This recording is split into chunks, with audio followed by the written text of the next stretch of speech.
തമിഴ്നാട് മുഖ്യമന്ത്രി C Joseph Vijay നായകനായിട്ട് അഭിനയിച്ച അവസാനത്തെ ചിത്രം ജനനായകൻ കണ്ടു. ഈ പടത്തേക്കാൾ പേഴ്സണലി എനിക്ക് ഇഷ്ടപ്പെട്ടത് ഈ പടത്തിന്റെ അവസാനം വിജയുടെ പഴയ സിനിമകളുടെ ഒക്കെ ചില നല്ല മൊമെന്റ്സ് വെച്ചിട്ടുള്ള ഒരു കൊളാഷ് പോലെ ഒരു സംഭവം കാണിക്കുന്നുണ്ട്.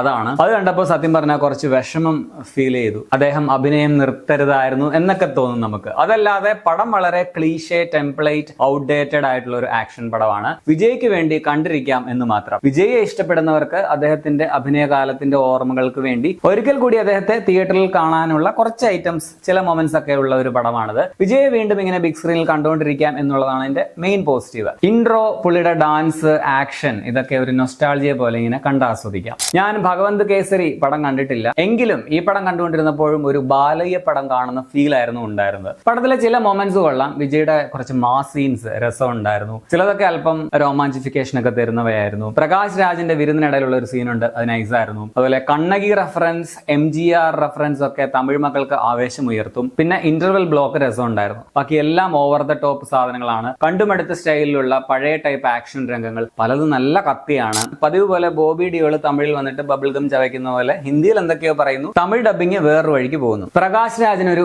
ക്ലീഷ വില്ലൻ റോളാണ്. വില്ലന്മാര് തമ്മിൽ ഓവർ എക്സ്പ്രഷൻ ഇട്ട് വെറുപ്പിക്കുന്നതിൽ ഒരു മത്സരം തന്നെയുണ്ട്. ചുമ്മാ ഞെട്ടുക, കണ്ണു തള്ളുക, വില്ലന്മാർക്കിടയിൽ തന്നെ വിജയ് ഇങ്ങനെ പൊക്കി പറഞ്ഞ് കൂട്ടത്തിലുള്ള മറ്റു വില്ലന്മാരെ പേടിപ്പിക്കുക, എന്നിട്ട് അവർ ഓവർ എക്സ്പ്രഷൻ ഇട്ട് വീർപ്പിക്കുക, ഇത് തന്നെ പരിപാടി. മമിതയുടെ കഥാപാത്രം വെച്ചിട്ട് സ്ത്രീ ശാക്തീകരണം ലക്ഷ്യമാക്കി ചെയ്ത കാര്യങ്ങളൊക്കെ യാതൊരു ഇമ്പാക്റ്റും തന്നില്ല. പിന്നെ മമിതയെ കൊണ്ട് ചെയ്യിപ്പിച്ച മാസ് ആണെങ്കിൽ കോമഡി ആയിട്ട് ഫീൽ ചെയ്യുകയും ചെയ്തു. മൊത്തത്തിൽ ഒരിക്കൽ കൂടി വിജയിയെ ബിഗ് സ്ക്രീനിൽ കാണാനുള്ള ഒരു അവസരം എന്ന നിലയിൽ തിയേറ്ററിൽ പോയി വേണമെങ്കിൽ കാണാവുന്ന ഒരു പടമാണ്. ഹാർഡ് കോർ ഫാൻസിന് വേണ്ടി മാത്രമുള്ള ഒരു ഫാൻ സർവീസ് പടമാണെന്ന് പറയാം. സോ ഒരു below average political action drama എന്നാണ് തോന്നിയത്. വിജയ് പടങ്ങളുടെ യുഗാന്ത്യം എന്ന നിലയിൽ സിനിമയിൽ നിന്നും കുറച്ചുകൂടി നല്ലൊരു വിട പറയൽ ചിത്രം അദ്ദേഹം അർഹിച്ചിരുന്നു എന്ന് തോന്നി.